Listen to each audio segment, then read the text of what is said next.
The Duke and Duchess of Sussex's new website, Sussex.com, has been widely dubbed a rebrand for the couple, who've reportedly struggled to make it as Hollywood A-listers. A promising launch on the celebrity circuit seems a bit of a distant memory now, and their Montecito mansion and 24/7 security will not come cheap.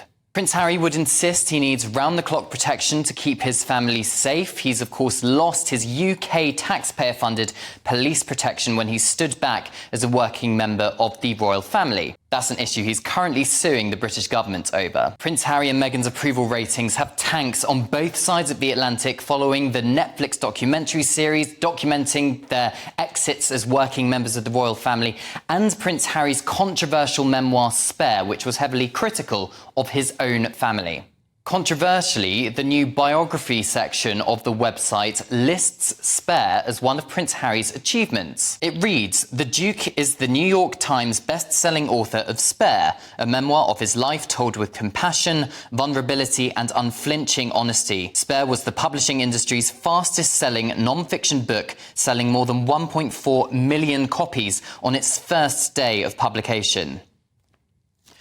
So why has the new Sussex.com been launched now, and why is it so controversial? The rebranded homepage is relatively light in content. It's got a very glossy photograph of Harry and Meghan, as well as a royal crest, alongside the Sussex coat of arms. The website also links to Prince Harry and Meghan's charity, the Archewell Foundation, and Archewell Productions, which looks after their media business endeavours. The About section reads, "The office of Prince Harry and Meghan, the Duke and Duchess of Sussex, is shaping the future through business and philanthropy." The featured coat of arms is actually Meghan's. It was granted to her by Queen Elizabeth II following her wedding in 2018. On the right-hand side of the crest, which the Duchess helped design, features deep blue of the Pacific Ocean. It also features a songbird emblem of communication and flowers native to California. On the left-hand side is Prince Harry's crest, granted on his 18th birthday. It, of course, has the royal family coat of arms, but it also has a scallop, which represents Princess Diana's family. Critics of the couple have accused them of using the crest to capitalise on their association with the royal family. An unnamed source told the Daily Mail they are going to have real trouble with the use of Sussex. It is a royal title, and if there is any hint of commercialism about this, it will be shut down. It is just staggering that they cannot see how gauche it is. But a separate source told the publication, Prince Harry and Meghan are the Duke and Duchess of Sussex. That is a fact. It is their surname and family name.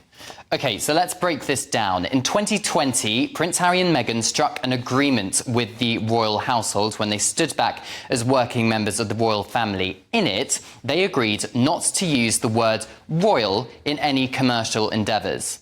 And in fairness to Harry and Meghan, in this new website, they do not specifically use the word royal. In fact, it's been taken out the domain name entirely, but they do use the word Sussex.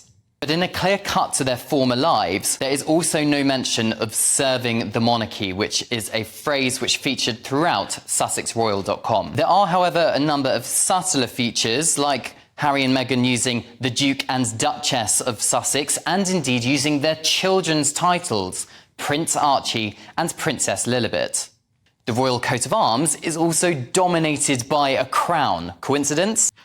I suspect the verdict will come down to the interpretation of the new website. Whether or not any new commercial deals struck is as a result of Harry and Meghan's individual talents or their links to the royal family. The King, courtiers, Buckingham Palace, whoever, might not actually care that the Duke and Duchess of Sussex are using their royal titles loosely for commercial gain. But even if they are, there is no way, or they have no right, to remove that website from the internet. In 2020, Harry and Meghan's team made it clear there is no jurisdiction by the monarchy or the Cabinet Office over the use of the word royal overseas. They added the Duke and Duchess of Sussex do not intend to use Sussex Royal or any iteration of the word royal in any territory, either the UK or otherwise.